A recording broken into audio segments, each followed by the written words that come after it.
Kazuki Oden left something really important in his journal. He said something along the lines of, "If I die, it's okay because the next generation of pirates will be the ones who defeat Kaido." Those pirates include Monkey D. Luffy, Trafalgar Law, Eustace Captain Kidd, Roronoa Zoro, and Massacre Soldier Killer. Now for this video, I will be excluding Zoro and Killer because, well, they serve under somebody in Luffy and Kid, and so everything that they do, their captains will become more famous. So we're going to be talking about the Supernova Trio of Luffy, Kid, and Law. And the reason why I'm talking about them is because they are the most popular, the most influential, and probably the most important to the story. And I know people are going to bring up Blackbeard, but he's typically somebody that's riding solo, so I'm not going to mention him because he's not a part of the Supernova Trio. This is about them. I love him, but it is what it is. And the reason also why is because Luffy, Kid, and Law, they're always together, and whenever different paneling or different interactions, it's always them, and Blackbeard isn't there. They have probably some of the best odds to become the Pirate King. But if you guys enjoy regular anime content, make sure you guys like the video, subscribe to the channel, hit the notification bell so you guys never miss out on a new video. With that away, my name is Potential Unleashed, and let's talk about the Supernova Trio. In terms of One Piece trios, this is one of the most popular ones. Now, them being called the Supernova Trio is not something that is officially in the manga. It's something that the community came up with,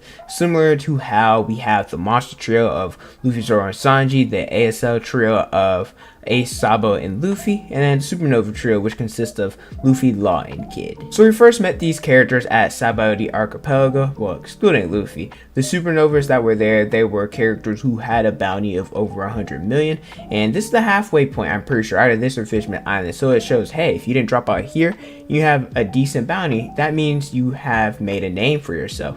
Where Law, he had the lowest bounty of the three. His bounty was 200 mil. I don't even think he was top 5 or top 3. I think he was actually number 5. I know Hawkins and Drake, they had a higher bounty than Law. Luffy had the second highest with a bounty of 300 mil, and then we saw everything that he went through, so it's kind of crazy. You know, he defeated Crocodile, Moria, which are 2 warlords, and then he also went in and out of Enies Lobby. So the fact that Kid had the highest bounty, which was 315 mil, what the fluff did he do to deserve a higher bounty than Luffy? I would love to either see like a side manga or maybe a movie about Kid and his journey up until the point of before they make it into the new world. The scene of them walking out of the auction is one of my favorite scenes in One Piece, especially with these three. The way that they walked out of the auction, it was just them, you know, talking and trying to compete with each other, trying to see who's the stronger or who was the better captain. Kid, he used his Jiki Jiki no Mi, he used Repel, he gathered metal, made a metal arm, was smashing people with metal. It was pretty cool. Then we saw Law, he used his Ope Ope no Mi, his Room, Shambles, Tact, etc. And Luffy used the Gum Gum. Now, I know he's the Nika, Sun God, all of that, but the time that we were at, we didn't know it was the Nika. We thought it was the Gum Gum. So I'm mentioning here, when we get to the awakening portions of this video, I'll talk about that. But Luffy, he used different Gum Gum attacks, so they're showing off their strength, showing how good they are, and, you know, competing to see who was the better captain. And they parted ways, and we'd see them again. Before I talk about seeing them again, I want to talk about strength and what it means to have strength in One Piece a little bit. I might make an in-depth video about this, but for here I think it's important. If you look at physical prime for men, I didn't look up the women's age because, well, Luffy and them, they aren't men. I mean, they aren't women, so that's why I didn't mention them. I'm sorry. But the physical prime age for men are 26 through 35, and some couldn't even go past, you know, the prime of everybody because everybody's built different. An example of that is LeBron. I think he's 38, and he's putting up numbers that some people wish they averaged even in their prime. But then we saw Law, his age, he's 26, Kid's 23. To put this in perspective, Killer's older than him, and he's 27, and Zoro's 21, and compared to Luffy, who's 19. And I included Zoro and Killer just to give some age ranges of other supernovas, and well, since they're a part of the crew, hey, I might have mentioned them.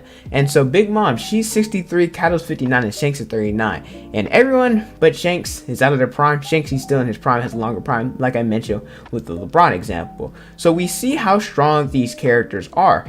with Big Mom and Kaido and Shanks and all of them, and comparing them to Luffy and the Supernova Trio, well, they're up there as well. They're not on their level just yet, but it just shows how strong they are for being not in their prime yet, only being in their 20s. And Law's technically entering his prime, but still, he still has room to grow. Everybody has room to grow. We meet these characters again.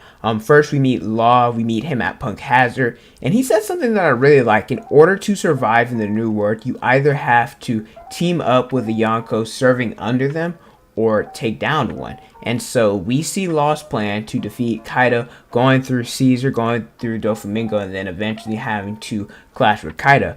Kid, he was going on a rampage in the New World too. He tried to go against red-haired Shanks and his crew, where he ended up losing his arm. Didn't even get to see Shanks, and they speculated that Ben Beckman is the one to take his arm. And Kid was still going crazy in the New World until he was stopped by Kaido, and he tried to beat him along with Killer, but they ended up being defeated, and he became Kaido's prisoner. Now we are in Wano. The three supernovas, they are together again. Luffy, after Katakuri, got one shot by Kaido, sent to Udon. Him and Kid, they're there together again. They're competing in Udon. Luffy, he is training. He gains Rio.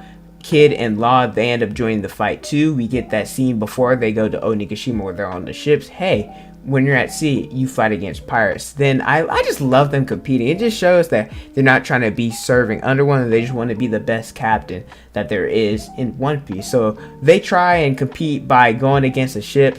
They end up destroying it, saying, hey, I did it. No, I did it. It was because of my strength. This saying, you know, I did this. It just shows how much they care about what others think of them. And so they take down the ship. That sequence was really dope, the way that they animated it. Roof piece. There's a scene of Big Mom where she lights them with fire and they try not to dodge it. See, whoever dodges, that means they're a chicken or a loser or something like that.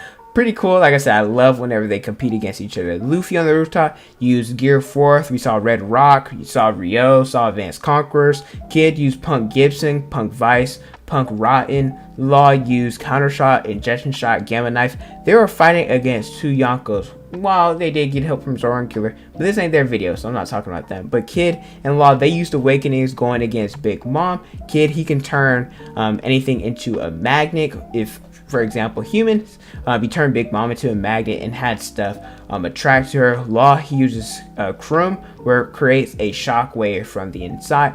They ended up defeating a Yonko in Big Mom. Then on the other side, we have Luffy. He has Gear 5th, which basically allows him to have Toon Force. He defeated Kaido. Granted, he had help from other supernovas, from the Kaizenai, from Yamato, but still, they ended up taking down to Yonko. They got stronger. Their bounties were 3 billion, where I personally think that Luffy's bounty should have been higher, or either Law and Kids should have been lower, but hey, it is what it is. Where we're at in the story, the characters, they're going their separate ways.